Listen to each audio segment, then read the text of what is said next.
সিলেটের কোম্পানিগঞ্জ উপজেলার পর্যটন কেন্দ্র সাদাপাথর থেকে লুট হওয়া পাথর উদ্ধারে অভিযান চালিয়েছে যৌথ বাহিনী।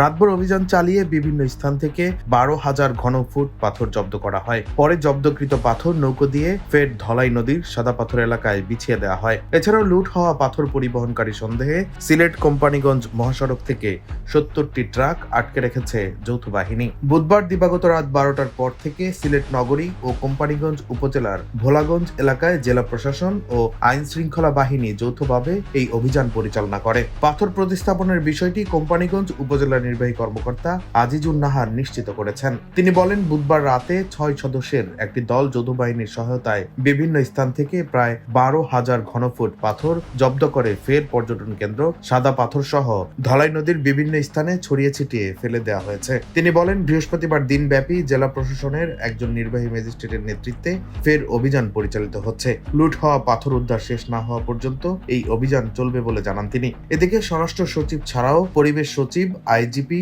সিলেটের ডিসি, কোম্পানিগঞ্জের ইউএনও সহ 10 জনকে বিবাদী করে হাইকোর্টে রিট করেছেন সুপ্রিম কোর্টের আইনজীবী মীর কে এম নুরুন নবী। রিটে ঘটনা তদন্ত করে আগামী 15 দিনের মধ্যে প্রতিবেদন দেওয়ার নির্দেশনা চাওয়া হয়েছে। আগামী রবিবার হাইকোর্টের একটি দ্বৈত বেঞ্চে এ বিষয়ে শুনানি অনুষ্ঠিত হবে। সিলেটের কোম্পানিগঞ্জ উপজেলার সাদা সোনা খ্যাত দেশের শীর্ষ পর্যটন কেন্দ্র ভোলাগঞ্জ সাদা পাথরে অবাধে লুটপাট চলছে এমন সংবাদ ছড়িয়ে পড়ার পর বিষয়টি নিয়ে আলোচনা শুরু হয়। সামাজিক যোগাযোগ মাধ্যমেও এ পাথর লুটের ঘটনায় তোলপাড় শুরু হয়। পরে এ নিয়ে দৌড়ঝাঁপ শুরু করে স্থানীয় প্রশাসন। গতকাল বুধবার দুদকের একটি টিমও সেখানে অভিযান চালায়। স্থানীয় বাসিন্দাদের অভিযোগ, একসময় রাতের আধারে মাঝে মধ্যে পাথর চুরি হলেও এখন দিনে দুপুরে কয়েক কোটি টাকার সাদা পাথর চুরি হচ্ছে, যার কারণে বর্তমানে সাদা পাথর বিলীন হওয়ার উপক্রম। সাদা পাথর লুটের জন্য ওই এলাকার বাসিন্দারা প্রশাসনকেই দোষছেন। গতকাল থেকে চলা এই অভিযান আগে থেকে শুরু হলে পাথরগুলো অনেকাংশেই রক্ষা পেত বলে জানান তারা। সিলেট মেট্রোপলিটন পুলিশের মিডিয়া অফিসার অতিরিক্ত উপকমিশনার সাইফুল ইসলাম গণমাধ্যমকে জানান, সাদা পাথর থেকে চুরি হওয়া পাথর উদ্ধারে আমরা প্রশাসনের সাথে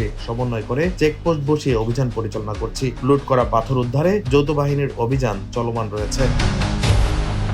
ডেস্ক রিপোর্ট, দৈনিক ডেস্টিনি।